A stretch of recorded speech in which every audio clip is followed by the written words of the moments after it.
Boa noite a todos. Boa noite. Paz de Jesus esteja nos nossos lares e nossos corações.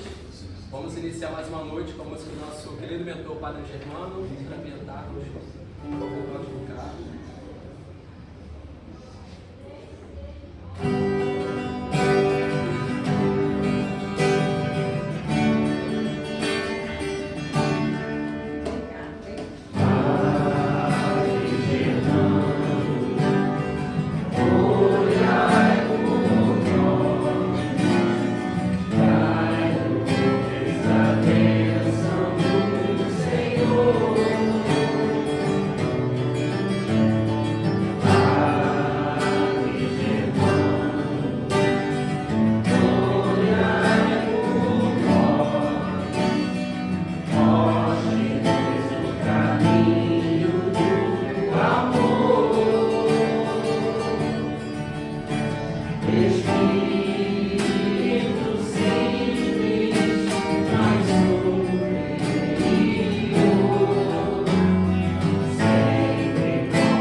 Pelo Espírito de Emmanuel.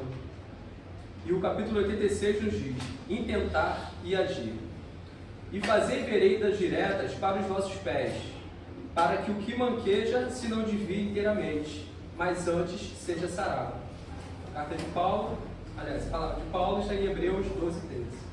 O homem bem intencionado refletirá intensamente melhores caminhos, alimentando ideias superiores e inclinando-se à bondade e à justiça. Convenhamos, porém, que a boa intenção passará sem maior benefício, caso não se ligue à esfera das realidades imediatas na ação reta. É necessário meditar no bem, todavia é imprescindível executá-lo. A providência divina cerca a estrada das criaturas com material de edificação eterna, possibilitando-lhes a construção das veredas direitas, a que Paulo de Tarso se reporta.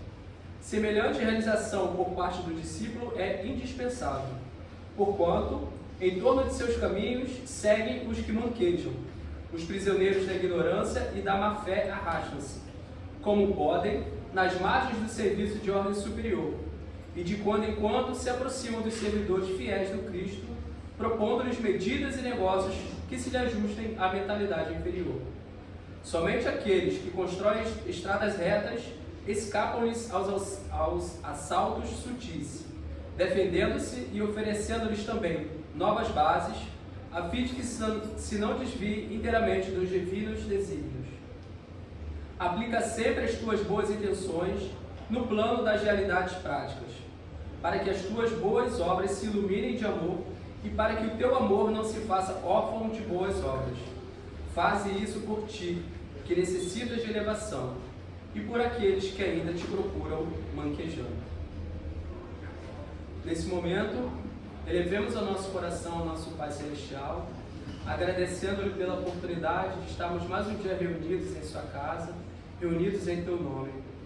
Que com a graça de Deus, a graça de Jesus, possamos ter mais uma noite de estudos, agradecendo por mais um dia vencido, por mais um dia que tenhamos batalhado na nossa caminhada eterna, mas mesmo com tantas as dificuldades, os desafios, estamos mais uma vez aqui para que possamos entender a palavra de Jesus, para que possamos receber conhecimento dos nossos amigos benfeitores e que pedimos, Pai, misericórdia por tantas falhas, por tantos equívocos, misericórdia por aqueles irmãos que ainda não conhecem a Tua palavra, misericórdia por aqueles irmãos que, mesmo sabendo de Ti, meu Pai, não vão ao seu encontro, porque preferem estar num caminho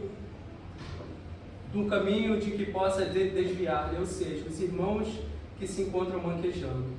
E com a vossa permissão, ó Pai, pedimos para mais uma noite de estudos e que possa incluir o nosso irmão Alexandre em compartilhar novos conhecimentos, novas doutrinas, tantas alegrias que vem nos ensinar, para que possamos ser pessoas melhores. Assim seja, graças a Deus. Alexandre, mais uma vez, fica à vontade. Boa noite a todos. Boa noite. O volume do microfone tá bom?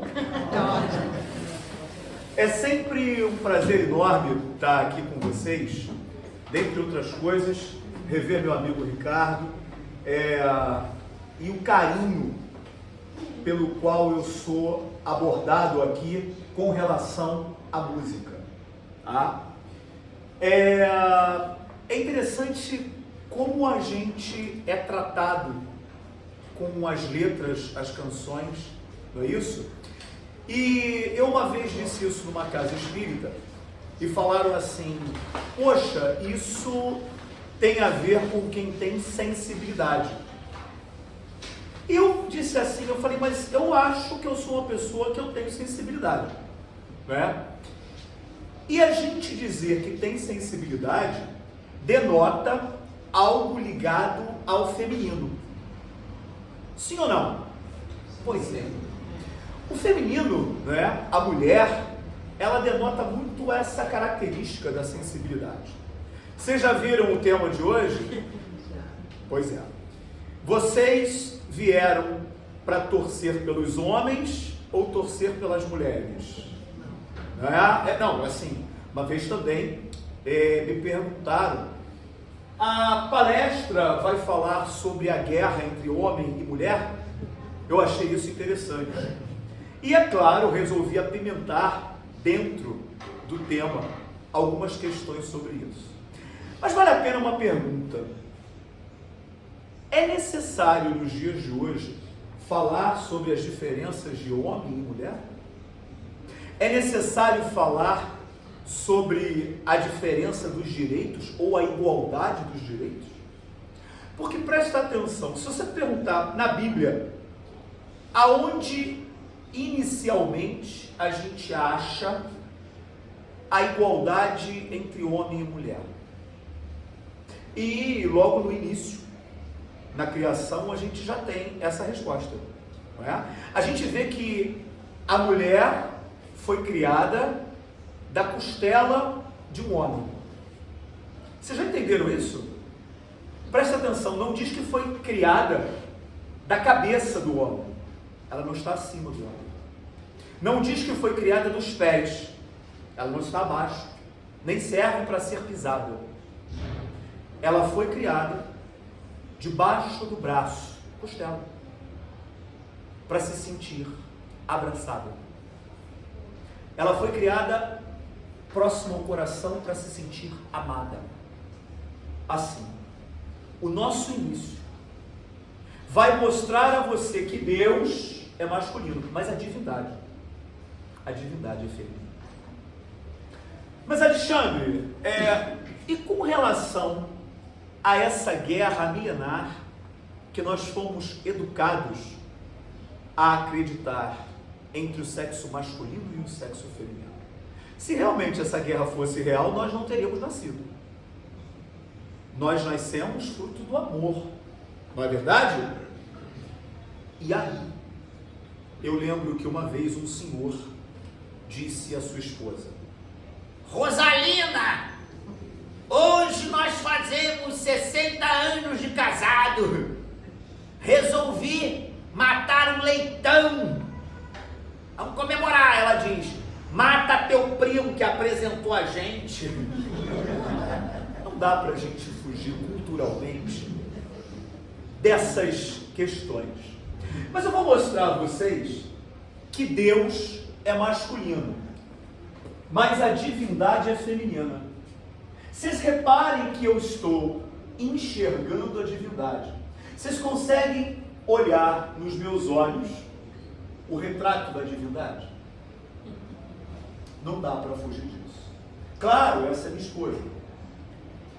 E eu posso continuar mostrando a vocês que Deus é masculino, mas a divindade é feminina. Na obra de Shakespeare, Romeu e Julieta, há uma passagem textual que às vezes as pessoas não observam. É dito assim: Romeu, se por te beijar eu fosse levado ao inferno, ainda assim o faria, só para dizer ao diabo que estive no paraíso sem lá nunca ter entrado. É lindo isso, não é? Então, a divindade,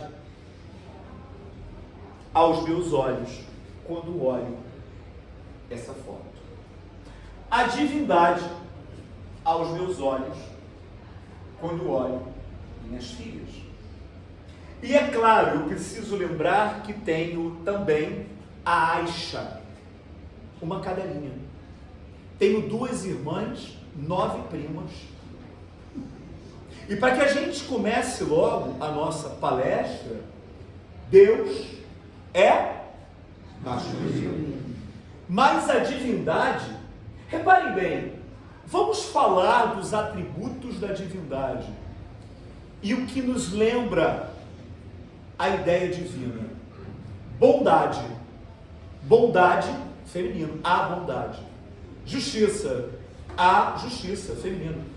Caridade. A caridade, feminino. Perfeição. A perfeição, feminino. Benevolência. A benevolência. É o quê? Feminino. Mansidão. A mansidão, feminino. Tolerância. A tolerância. Paciência. A paciência. Paz. A paz. E o que eu vejo muito nas mulheres que me rodeiam, a harmonia. Todas essas palavras que têm uma conotação com o divino feminino. Então, eu vou um pouco mais além. O termo espírita vem de espírité, o qual é um adjetivo de duplo gênero. Vocês querem ver? Tanto serve para o masculino como o feminino. Ela é espírita, ele é espírita. Há alguma diferença, alguma distinção de gênero? Não. Vamos mais adiante. A própria palavra espírito não distingue homem e mulher. Eu vi um espírito de uma mulher. Eu vi um espírito. Pronto. A nossa doutrina traz, na palavra inicial, uma igualdade. Sem discussão, sem diferenças. E por falar em diferenças, agradecemos sempre aos espíritos que não nos são indiferentes. Como é que nós agradecemos aos espíritos? Obrigado. Não é verdade? Obrigado. Mas quando eu coloco o artigo feminino, olha que coisa linda. Eu me sinto abrigado. Eu me sinto amparado. O artigo feminino muda tudo. Não é? Mas eu observo que mulher só não é melhor por pura malandragem das vogais. E é verdade. Vamos, me perdoem, as mulheres, vamos falar das mulheres. E por que eu peço perdão às mulheres? Porque são os homens que precisam ouvir sobre vocês. Tudo bem? 15% das mulheres tomam medicamentos para algum transtorno mental. Sabiam disso? Não? Isso significa que 85% anda solta por aí. Elas estavam se achando muito, né? É difícil a gente fugir dessa coisa de implicar. E quando uma vez eu disse isso para as minhas filhas, elas me responderam assim: é verdade, pai. É que o responsável por esse transtorno mental é a imbecilidade do homem. Vamos parar, né? Olha o que eu vou te mostrar. Toda vez que eu olho essa foto, a última ceia pintada por Leonardo da Vinci, me chama a atenção um detalhe. Para que essa ceia fosse servida, possivelmente uma mulher arrumou a mesa. E por que eu digo isso? Se hoje temos uma sociedade machista, naquela época não devia ser diferente. E a gente esquece que possivelmente a presença feminina esteve. O escritor Dan Brown, numa obra O Código da Vinci, também retratou algumas coisas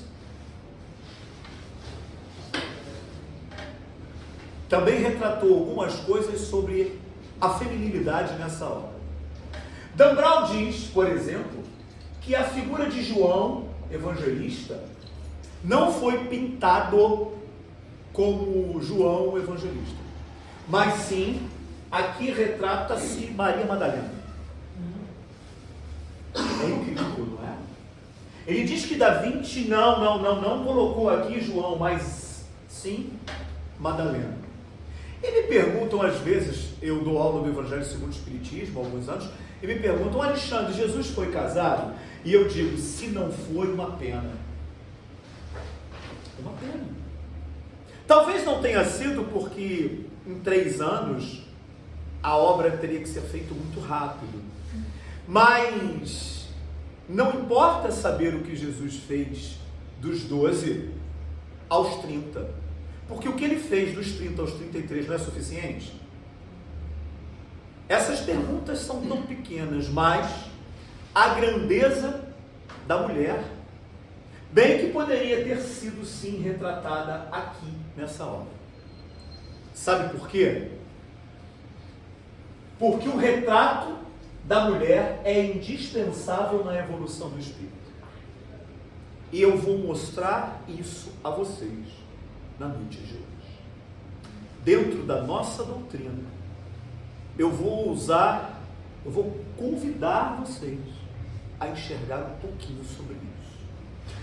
Vamos começar entendendo, já que falamos dele, há uma teoria dizendo que Da Vinci cometeu 5 erros, ou há 5 erros sobre as obras de Da Vinci, melhor dizendo. Eu acho que quando a gente enxerga diferenças e colocamos ser diferenças algo errado, a gente menospreza o autor da obra, não é? E muitas vezes as diferenças estão só sobre os nossos olhos. Não há diferença e nem erro. Imagine eu dizer que há um erro na obra divina por diferenças. Mas vamos às obras. A primeira é Salvator Mundi, o Salvador do Mundo. Essa obra, os especialistas dizem que Da Vinci cometeu um deslize. Vocês reparem o globo aqui na mão de Jesus. Esse globo representaria a Terra, tudo bem? Mas alguns estudiosos e críticos dizem que Da Vinci erra ao colocar a roupa do mestre na altura do coração sem um desfoque. Por que isso? Porque Da Vinci estudou ótica E ele deveria observar que aqui, essa parte, atrás de um vidro, deveria ter algum desfoque. A roupa deveria apresentar-se talvez maior. Foi um erro de Da Vinci? Dentro do que estamos observando hoje, eu acho que o Criador da obra não errou, porque ao coração de Jesus não há desfoque. Ao coração de Jesus não há maior nem menor. E se vamos falar que Deus é masculino e a divindade é feminina, a palavra paciência, harmonia, paz, bondade, como vimos aqui, caridade, são palavras femininas. E essas palavras nos levam a um conceito de divindade.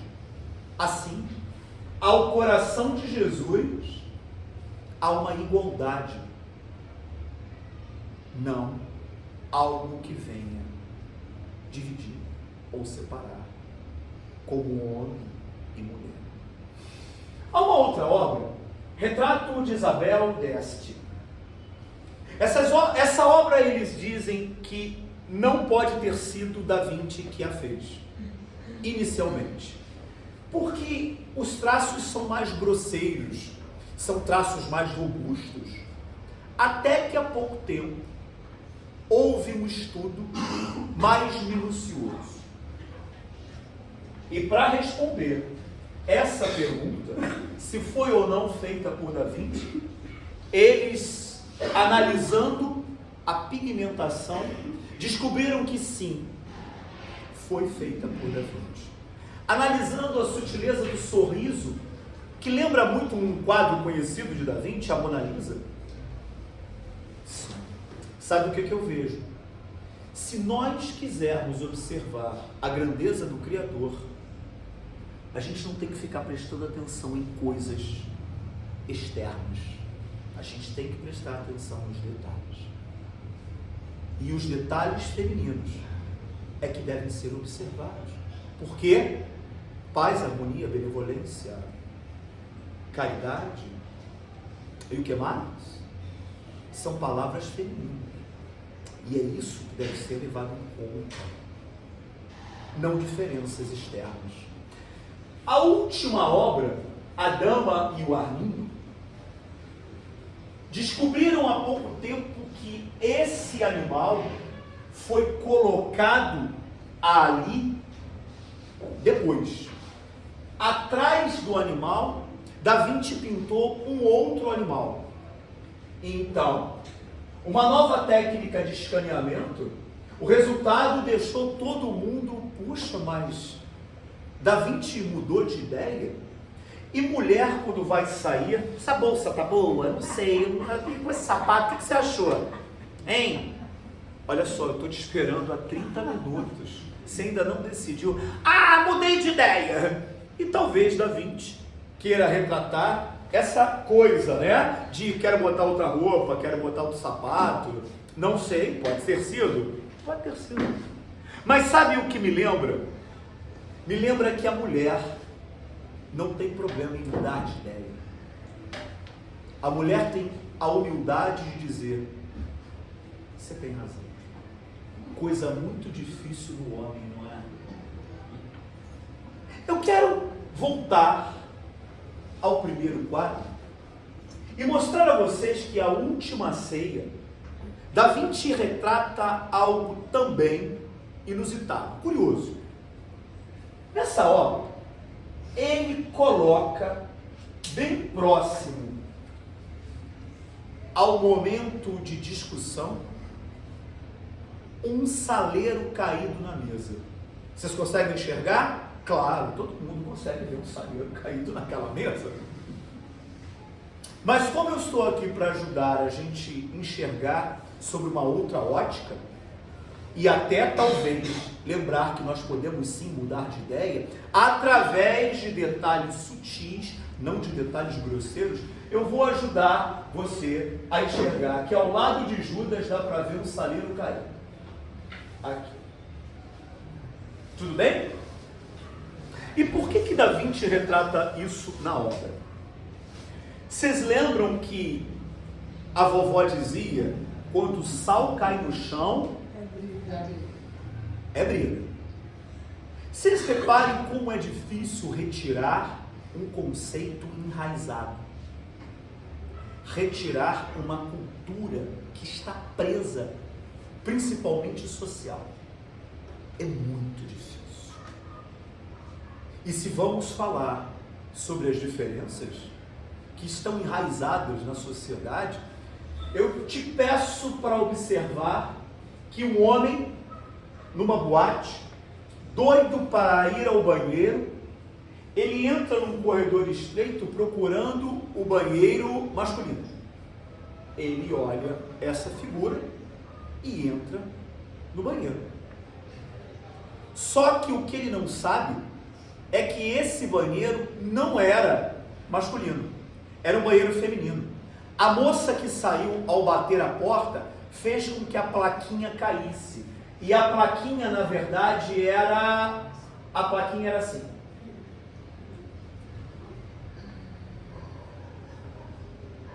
Imagina se acontecesse isso com você.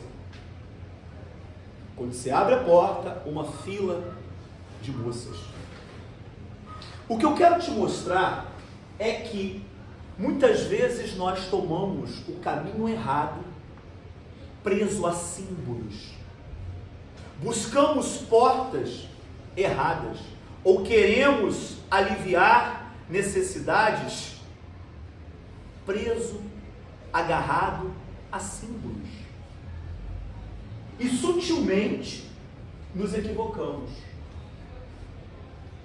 Vale perguntar, a cultura errada na atualidade, a qual a mulher é inferior ao homem? Claro que não. Mas há que se deixar claro um outro questionamento. A mulher quer ser igual ao homem? Também. E por que eu digo isso aqui a vocês? A mulher já mostrou ser superior ao homem há muito tempo. Por que ela vai descer de nível? E se você não entendeu isso, eu vou te mostrar na ótica da doutrina espírita que essa igualdade tem que ser respeitada. Até porque, se analisarmos com carinho, fugindo a conceitos e preconceitos, fugindo a ideias errôneas e enraizadas e entrando por portas certas, nós vamos enxergar que na doutrina espírita a mulher tem uma vantagem enorme. Prestem atenção. Há 150 anos, a nossa doutrina já explicava essa confusão que atualmente andam fazendo sobre o que é ser feminista. Vamos começar com a obra básica, não é isso? O Livro dos Espíritos. Eu vou abrir na questão 822A. Prestem atenção na pergunta que Kardec faz. Para uma legislação ser perfeitamente justa, deve consagrar a igualdade de direitos entre homem e mulher? Olha como Kardec, como um pedagogo francês do século XIX, estava muito à frente do seu tempo. E ele já trazia um questionamento que hoje a gente fala. A igualdade entre homens e mulheres. Olha a resposta que os espíritos deram. De direitos, sim, Kardec. De função, não. Claro que não.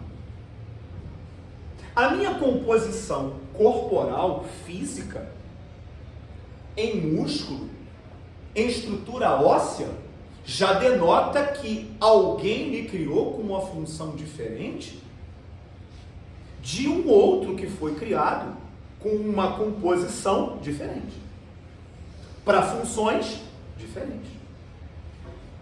É necessário que cada um tenha um lugar determinado, que o homem se ocupe do exterior e a mulher do interior, cada um segundo a sua aptidão. Espera aí, Alexandre, os espíritos estão dizendo que a mulher foi criada para ficar dentro de casa? Não.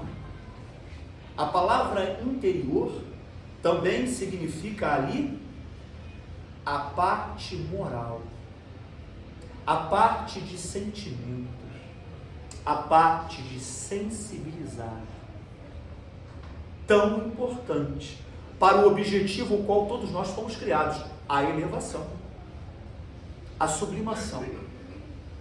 E aí, a lei humana, para ser justa, deve consagrar a igualdade de direitos entre o homem e a mulher, Kardec. Todo privilégio concedido a um ou a outro é contrário à justiça. O que a doutrina espírita te explica, talvez muitas pessoas façam confusão. E a doutrina espírita chegou a 170 anos. A promessa de Jesus, o Consolador, veio há 170 anos. Olha bem, presta atenção no que esse amigo vai dizer. Muita atenção. Cientistas descobriram que, diferente do que se pensava, não é o espermatozoide mais veloz, nem o mais forte e nem o mais preparado que irá fecundar o óvulo. Esta, definitivamente, não é uma prova olímpica. Através da quimiotaxia espermática de atração e repulsão e da interação molecular, descobriu-se que é a membrana do óvulo que decide qual espermatozoide será o escolhido. E tudo indica que a escolha é feita tendo como base a informação inconsciente dos pais. Os estudos sugerem que a fertilização envolve uma complexa dança de interações mentais, emocionais e físicas, na qual a membrana se abre para que o escolhido possa passar. Portanto, é o óvulo que garante a seleção do parceiro mais adequado para a criação de uma nova vida. Mais uma vez, o universo demonstra que tem um princípio feminino em seu comando. Ainda que por décadas tenhamos acreditado na força do representante masculino, honra seja feita e seja dada a quem merece. Um fraterno abraço. Uma salva de palmas, senhoras, por favor. Bate palma, gente! Pois é, quem decide é a mulher, é o óvulo, não é o espermatozoide. E isso me lembra o grande poeta Eduardo Galeno, que diz: o machismo é o medo dos homens das mulheres sem medo. Ele tem razão. É preciso então quebrar muitos conceitos prévios. E vamos então lá na questão 822. Os espíritos não terminaram de instruir Kardec, não. Olha bem, a emancipação da mulher segue o processo da civilização. A escravização marcha com a barbárie. Olha a palavra que os espíritos usaram, muito atual. Emancipação da mulher, ela tem que acontecer. Os sexos, aliás, só existem na organização física, pois os espíritos podem tomar a polaridade masculina e a feminina, não havendo diferença entre eles a esse respeito. Por conseguinte, devem gozar dos mesmos direitos. Você encarna na polaridade feminina e masculina.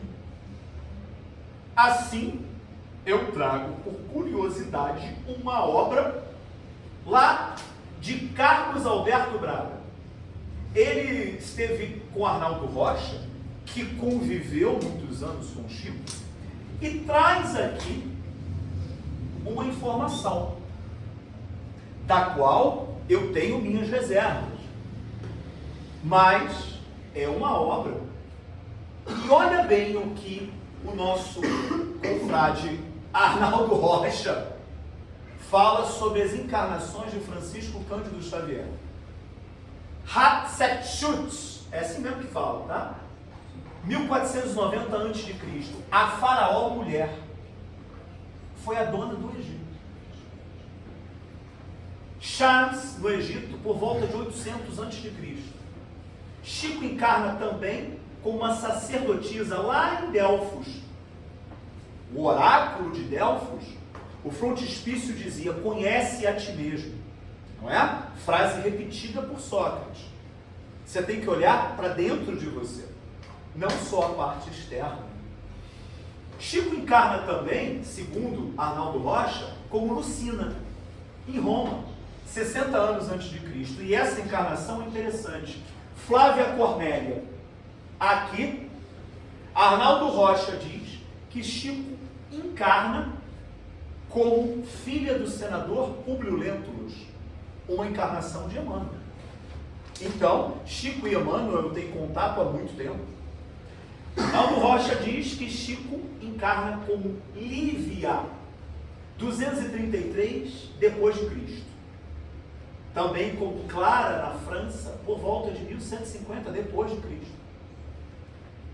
Lucrezia de Colonna, na Itália, lá no século XIII.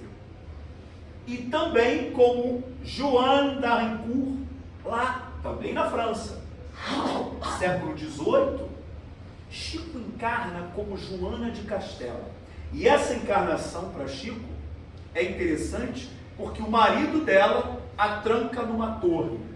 Segundo algumas informações, Chico já estava ali sendo preparado para uma encarnação a qual ele sofreria a solidão. Adivinha qual foi? E Ruth Céline Jaffé, sabe quem foi? A médium que ajuda a composição do Livro dos Espíritos. O fato é que Chico encarna antes de Chico, segundo Arnaldo Rocha, como mulher, todas essas vezes.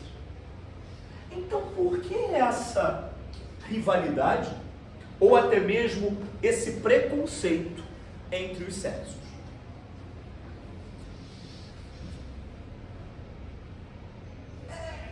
Vocês conseguem ler em voz alta?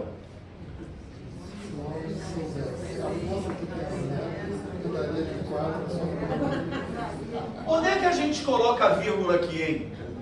O que vocês acham? Se o homem soubesse a força que tem, eu boto a vírgula aqui, né? A mulher andaria de 4 à sua procura. É isso? Não. Depois da mulher. Aqui. Depois da mulher. Se o homem soubesse a força que tem a mulher, andaria de 4 à sua procura. É aqui que você gosta? Uma vírgula faz uma guerra, né? E uma vírgula faz toda a diferença. Mas nós precisamos nos preocupar com as vírgulas? Olha bem, vamos à questão 817 do Livro dos Espíritos.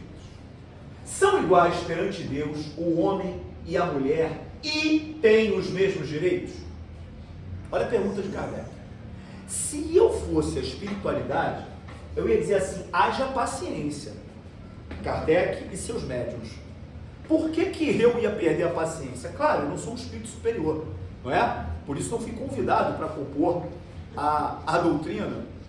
Mas, por que eu digo isso? Porque lá no início do Livro dos Espíritos, essa resposta foi dada. Olha a pergunta: são iguais perante Deus o homem e a mulher e têm os mesmos direitos? Olha a questão 115, lá no início. Dos espíritos, uns terão sido criados bons e outros maus? Olha a resposta: não, Kardec. Deus criou todos os espíritos simples e ignorantes, isso é, sem saber. A cada um deu determinada missão, com o fim de esclarecê-los e de os fazer chegar progressivamente à perfeição, pelo conhecimento da verdade para aproximá-los de si. Se Deus cria todos simples e ignorantes, inclusive Jesus foi criado simples e ignorante, não é? Em sucessivas encarnações, ele chegou no mais alto nível espiritual, entrou no reino de Deus, como diziam os antigos hebreus. Questão 100 do Livro dos Espíritos. Se todos nós fomos criados em intelectualidade e em mesmas condições, é claro que todos nós temos os mesmos direitos. Ainda na questão 115. Nessa perfeição que nós vamos conseguindo ao longo de sucessivas encarnações, é que os espíritos encontram a pura e eterna felicidade. Passando pelas provas que Deus lhes impõe, é que os espíritos adquirem aquele conhecimento. Uns aceitam submissos essas provas e chegam mais rápido à meta que lhes foi assinado. Quem é mais resignado, muitas vezes mais submisso, o homem ou a mulher? Esses chegam mais depressa à meta que lhes foi designada. Qual é a meta? Atingir a perfeição. Eu entendo que encarnar como mulher acelera o meu processo evolutivo. E Dom Helder Câmara costuma lembrar esse pensamento. Ele diz assim: é na moenda que a cana dou o que ela tem de mais doce. Quer ver? Há criaturas como a cana, mesmo postas na moenda, esmagadas de todo, reduzidas ao bagaço, só sabem dar doçura. Isso é próprio das mulheres. Não é próprio de muitos homens. Sim ou não? Sim. Pois é. E olha onde eu vou levar vocês. Vamos à questão 817. São iguais perante Deus o homem e a mulher e têm os mesmos direitos? Vamos voltar àquela questão. Olha a resposta. Não outorgou Deus a ambos a inteligência do bem e do mal e a faculdade de progredir? Lá como vimos na questão 115. Sim ou não? Se são iguais, se foram criados e têm as mesmas possibilidades, os direitos são iguais. A questão 114. Os espíritos são bons ou maus por natureza? Ou são eles mesmos que se melhoram? Deus criou algum espírito mau ou algum espírito bom? Não. Em sucessivas oportunidades encarnatórias, através do nosso livre-arbítrio, nós vamos tendendo à perfeição. Não é isso? Jesus disse assim: vós sois deuses. Vocês podem fazer o que eu faço e coisas maiores. Então, o nosso mestre passou por muitas provas, assim como nós. Por isso ele nos amava tanto. Mas voltando à questão, a resposta é: são os próprios espíritos que se melhoram. E melhorando-se, passam de uma ordem inferior para outra mais elevada. Ali está falando em sexo inferior e sexo mais elevado? Está falando em quê? Ordem. Não está falando em sexo masculino ou sexo feminino.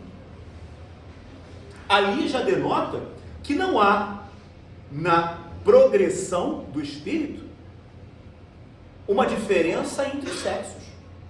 Está falando em ordem. E que ordem é essa? Vamos na questão 100 do Livro dos Espíritos. A ordem e a classe dos espíritos. A primeira ordem, a primeira classe, os que já alcançaram a perfeição. A segunda ordem, predomínio do espírito sobre a matéria, desejo de fazer o bem.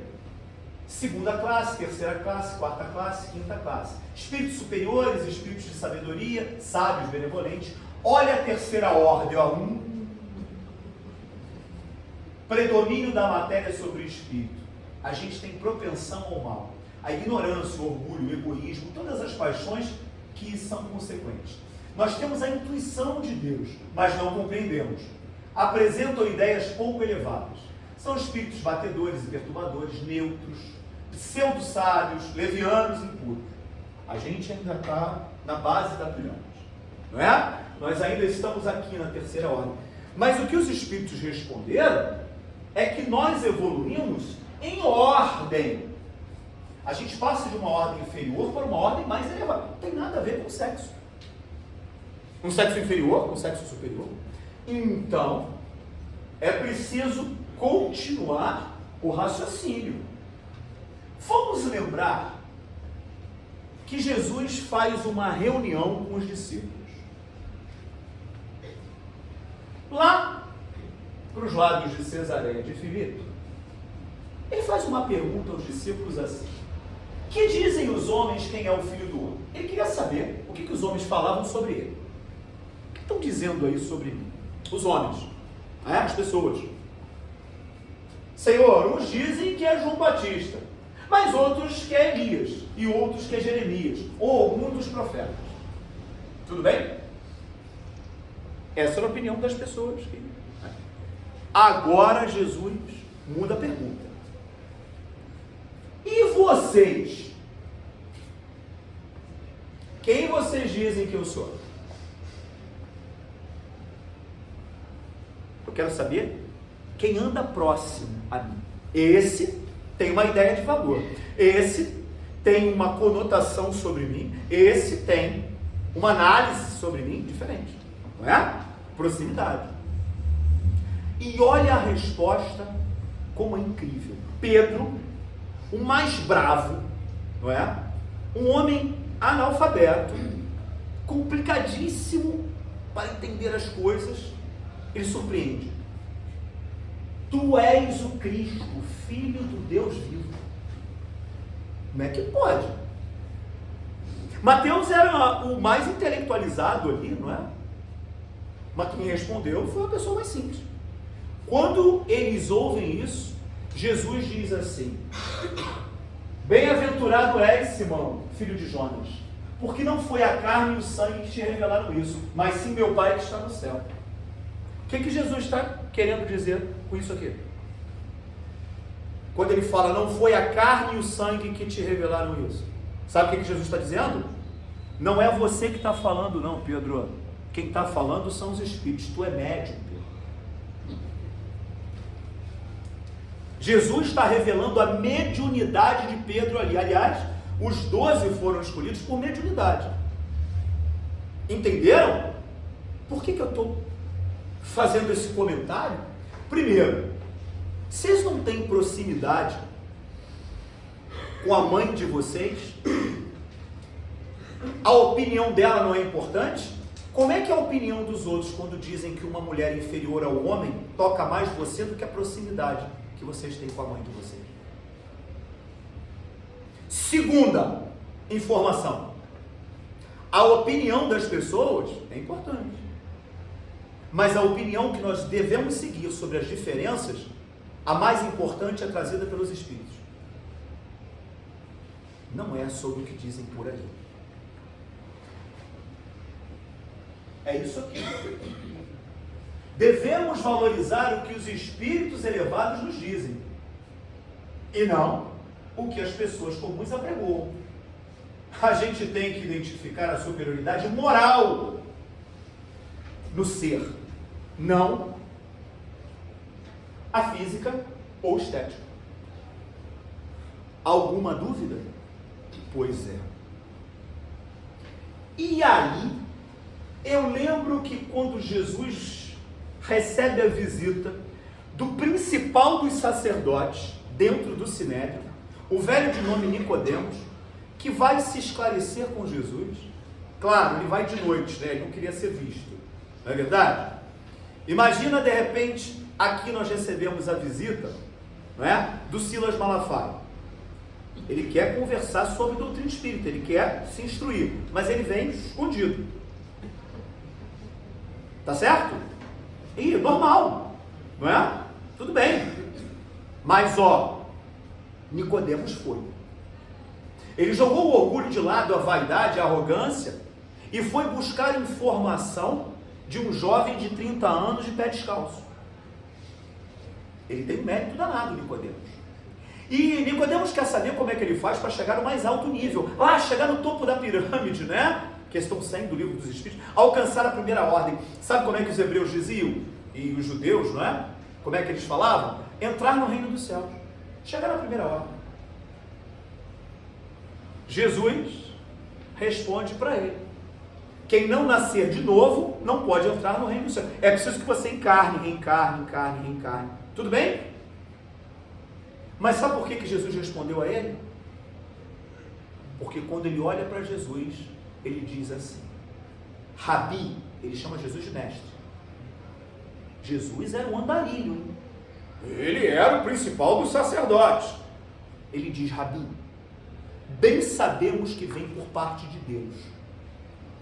Porque se assim não fosse, como seriam os milagres que o Senhor faz?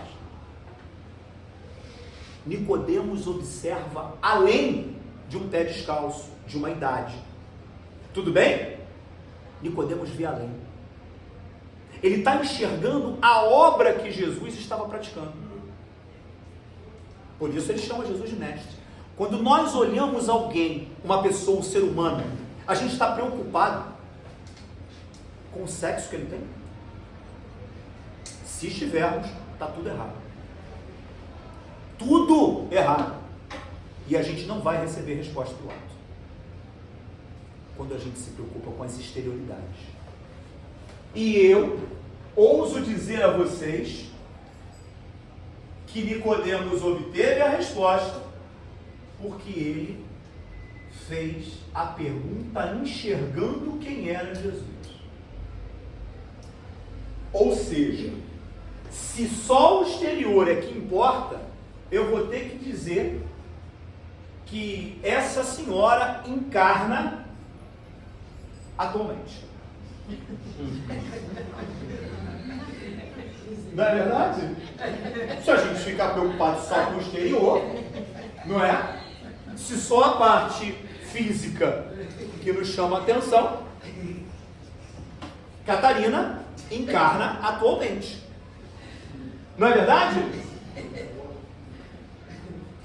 Ele, olha isso, ele ganhava $11 por semana.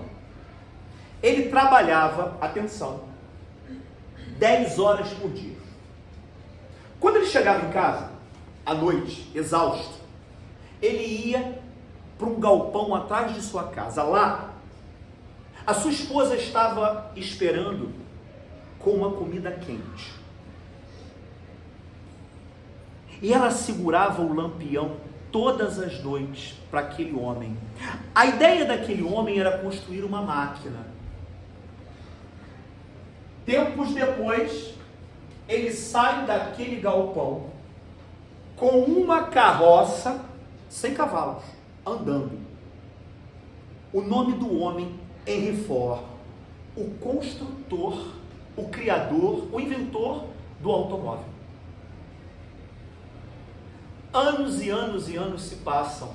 Ele vira talvez o homem mais rico do planeta. Numa entrevista, perguntaram para Henry Ford: o senhor, se voltasse numa outra vida, o que o senhor gostaria de ser? Henry Ford respondeu: qualquer um, desde que a minha esposa venha ao meu lado. Eu sempre me emociono com essa passagem. O homem mais rico do mundo responde à entrevista: qualquer um. Ele não responde: eu quero vir homem, eu quero vir mulher, desde que a minha esposa venha. Você sabe o que ele está dizendo? Se ela vier comigo novamente, eu vou construir tudo que eu consegui fazer. Hoje em dia, nós ouvimos que muitas mulheres gostariam que alguns homens segurassem o lampião para ela, né? Está faltando isso também. Não é verdade? Mas há um detalhe. Vocês vão me desculpar, senhoras. Quando o homem segura o lampião, outras mulheres dizem: ih, marido dela é encostado. Vocês precisam também avaliar esse conceito. Tudo bem?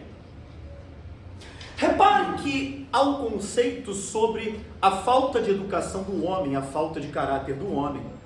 E muitas vezes isso também é sustentado pelas mulheres. Mas muitas vezes as mulheres esquecem que quem educa os homens são mulheres. E talvez muitos homens fluam numa ausência de caráter, como traição, porque a mulher não pode exaltar: ah, meu filho pode tudo, mas se eu tiver uma filha, aí não. Então, muitas vezes também, nós temos sido educados de maneira equivocada. Olha, a filha filha dela é uma galinha. Já o filho é um gavião. Então, cuidado, para que a gente também não erre nos nossos conceitos. Assim sendo, a doutrina espírita, as funções que a mulher é destinada pela natureza terão importância tão grande quanto as deferidas ao homem? Kardec era danado, né? Essa questão é uma questão, na verdade, que mexe. E os espíritos responderam: sim, Kardec, maior até. Olha isso. É a mulher quem lhe dá as primeiras noções da vida. Olha o que eu disse anteriormente. Muitas vezes precisamos lembrar que os homens são educados por mulheres. Então, cuidado aonde estamos levando, não é? Os homens, culturalmente. E olha que interessante.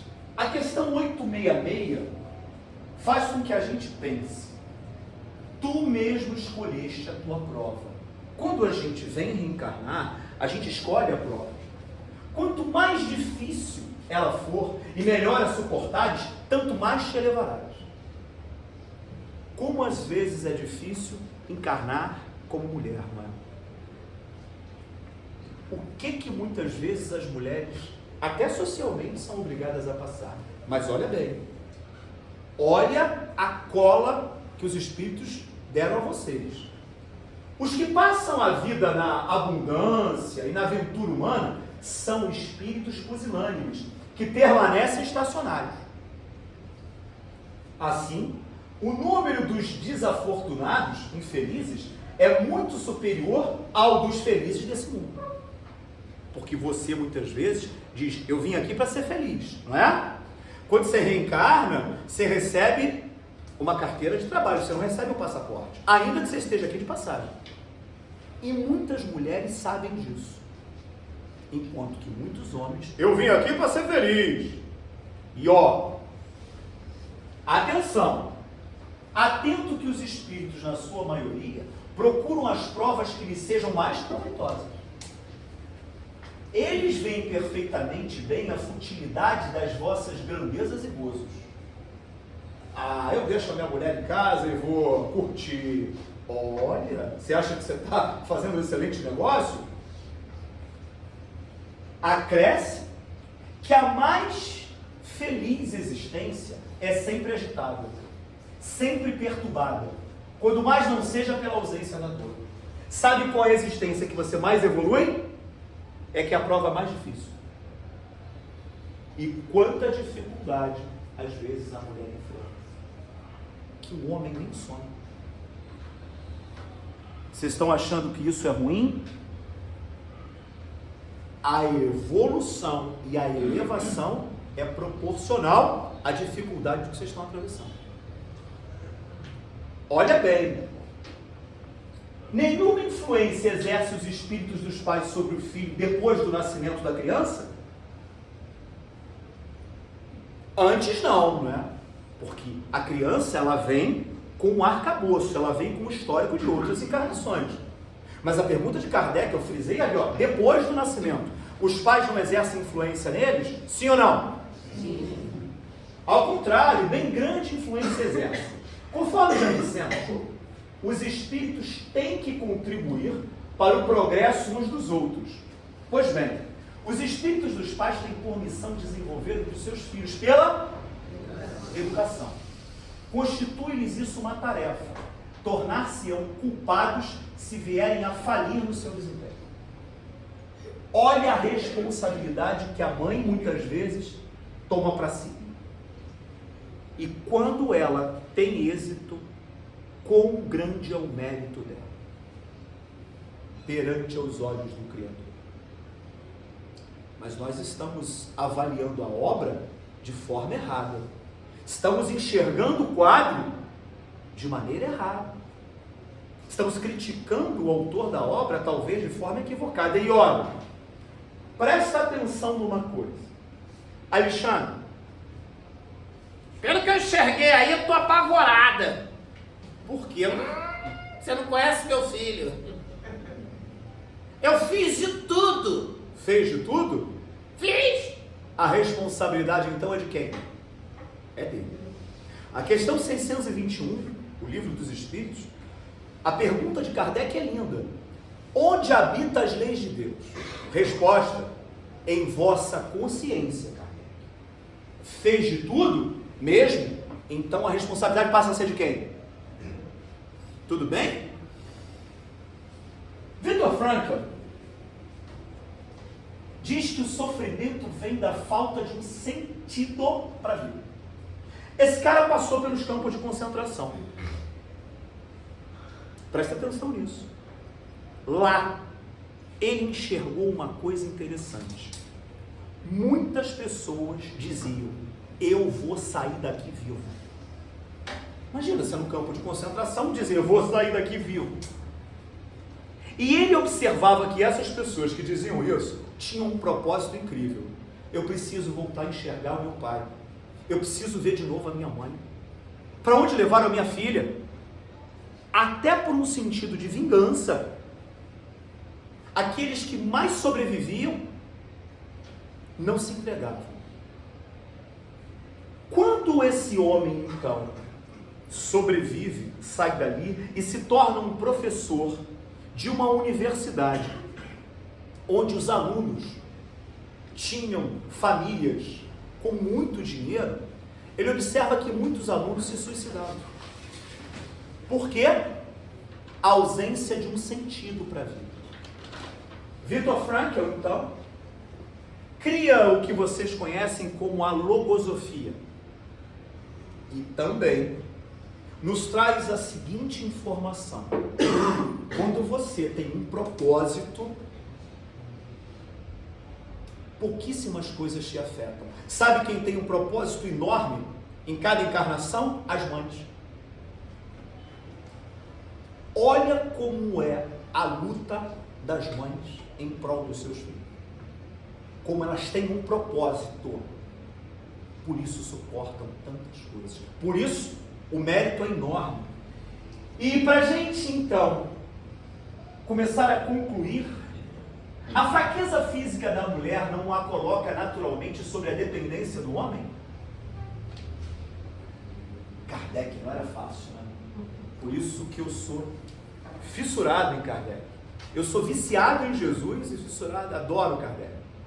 E a resposta que os espíritos deram: Deus a uns deu a força para proteger o fraco, não para escravizar o Kardec.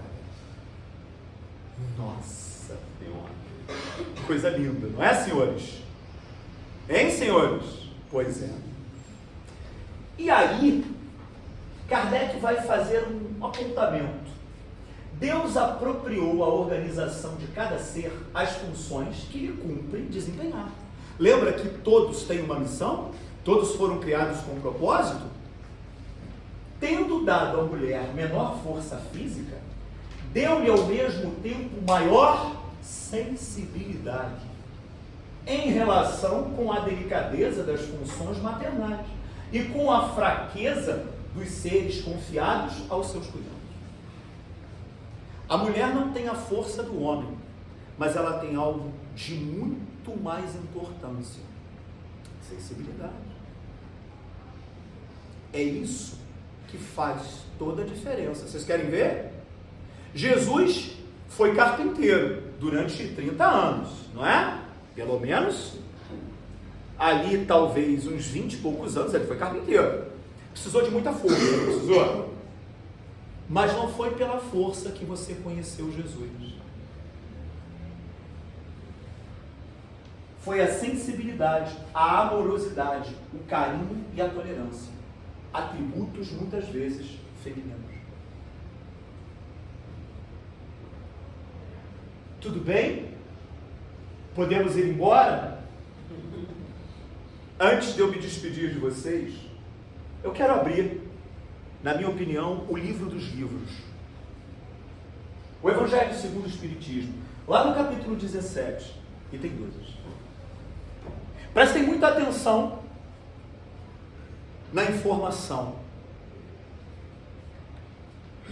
Se observarmos o resultado de todos os vícios, e mesmo dos simples defeitos que nós temos, vamos reconhecer que não há nenhum que não altere mais ou menos o sentimento da caridade. Porque todos os nossos vícios nascem do egoísmo, do orgulho, que são a negação da caridade. Por que você não tem prestado a caridade?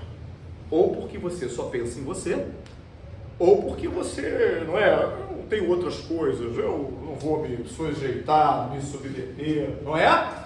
Então, o que os Espíritos colocam é que todos os nossos vícios são advindos do egoísmo e do orgulho, todos eles. Porque tudo que excita exageradamente o teu eu, a tua personalidade, destrói, ou quando nada enfraquece, os princípios da verdadeira caridade. Quais são os princípios da verdadeira caridade? Ali, a benevolência, a indulgência, a abnegação e o devotamento.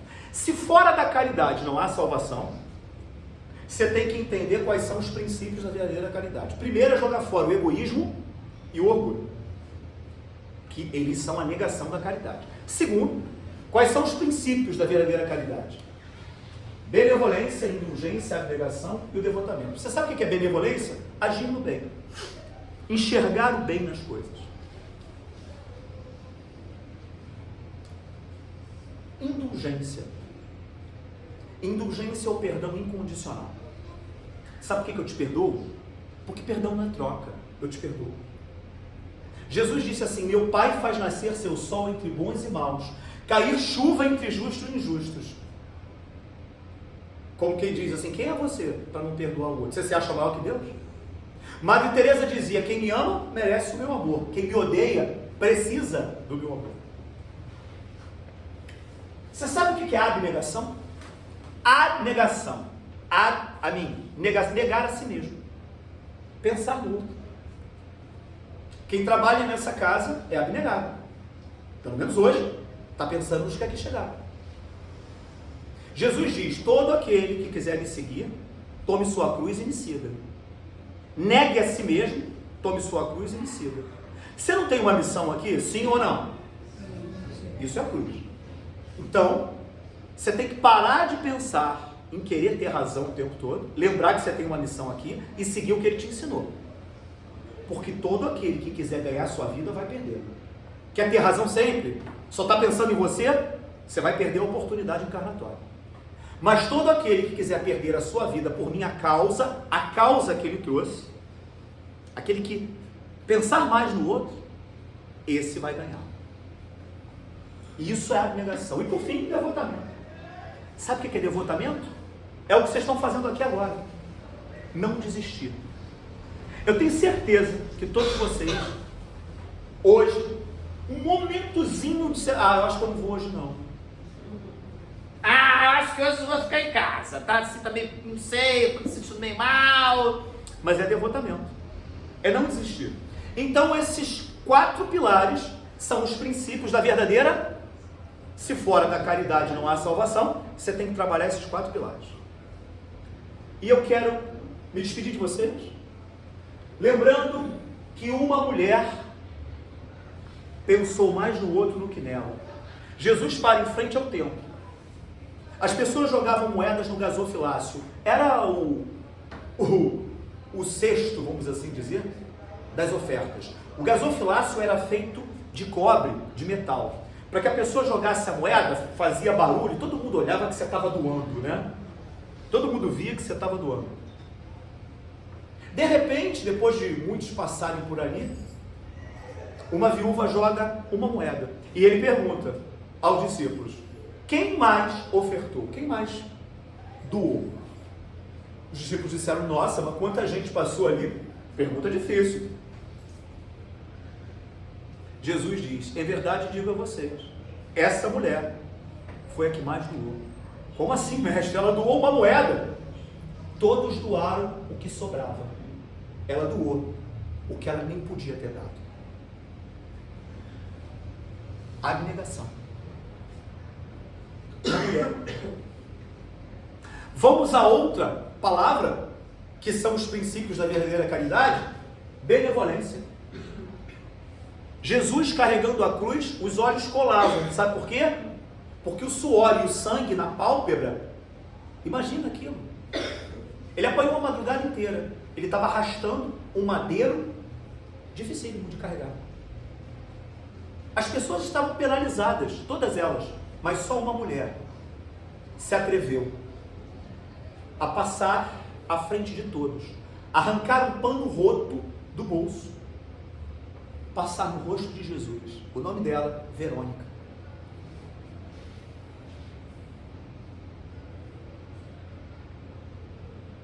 Só ela agiu. Todo mundo viu. E Jesus explicou, fora da caridade não há salvação, é a ação. Ela agiu no bem, não apenas desejou o bem. Quando Jesus continua andando, ela abre aquele pano e ela recebe o maior presente que alguém podia receber. A imagem de Jesus estava impressa no pano. Sabe o que eu penso sobre isso? Eu não tenho nada para doar. Tem sim.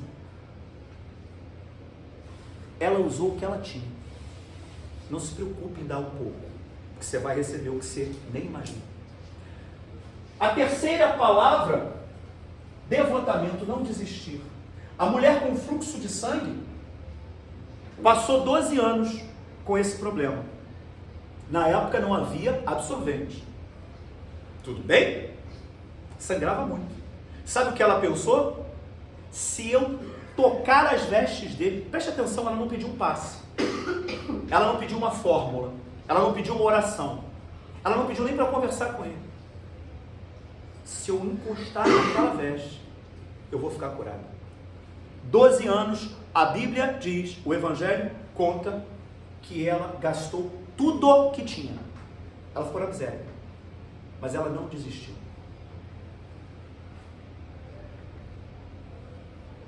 E a última palavra, qual é? Indulgência. O que é indulgência? Perdão incondicional. A mulher que eu trago, eu não preciso falar nada sobre ela. Muito do que ela ensinou, você já conhece. Mas, antes de eu me despedir, eu quero voltar àquele quadro. Há uma história dizendo que quando Da Vinci pintou a Última Ceia, ele usou modelos reais. Ele precisou de alguém para fazer o modelo de Pedro. Ele precisou de alguém para fazer o modelo de João. Pessoas vivas. Até que, imagina, quem seria o modelo de Cristo? Ele olha no coro da igreja. Ele observa um jovem muito bonito. Ele convida o jovem, então, para posar para ser o Cristo. E ele deixou cada um idêntico. No final, havia um personagem que faltava, Judas Iscariotes. Havia se passado muito tempo, até que Da Vinci pensa, onde eu vou encontrar um modelo para ser Judas? E ele pensa, já sei. Ele começa a perambular nos guetos de Florença, nos lugares do Baixo Meretrício, nas vielas, até que ele encontra um homem caído no chão, na sarjeta, como dizem. Ele olha para o homem e diz, meu amigo, eu quero lhe oferecer um dinheiro. O homem abre os olhos e diz, o que você quer de mim? Eu queria que você, por favor, usasse para mim. Eu sou pintor, estou fazendo uma obra, a última ceia de Jesus. E o homem abre os olhos e diz, o senhor ainda está pintando essa obra? Como ainda estou pintando essa obra? Você me conhece? Conheço o senhor e a obra. Como? Há muito tempo eu pousei para o senhor como Jesus. O que há em comum entre Judas e Jesus nesse quadro? A resposta: não podemos nos preocupar com o personagem, mas em não cair. Esqueçam a aparência, a forma física. Esqueçam o que você é agora, porque futuramente você pode ser outra pessoa se não se preocupar com o que realmente deve, o interior.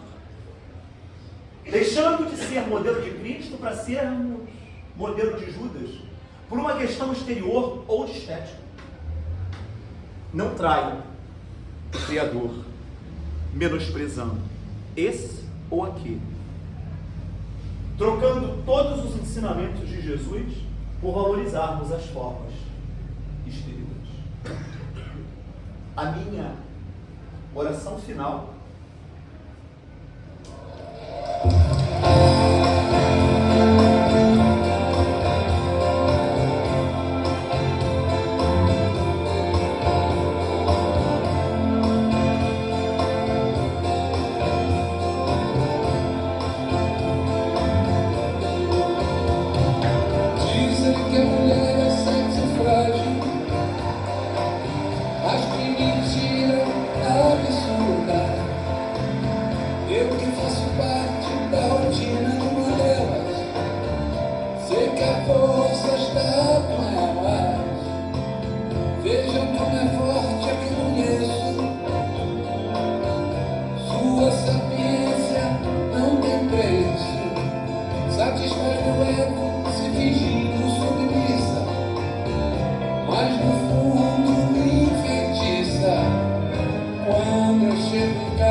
Obrigado, Alexandre. Mais uma noite compartilhada de ensinamentos. Com certeza foi muito esclarecedor para todos nós. Muito obrigado. Aos nossos irmãos da rede social, curtam agora mesmo e compartilhem no grupo do WhatsApp para que possamos divulgar cada vez mais a doutrina de Jesus e dos Espíritos. Boa noite a todos.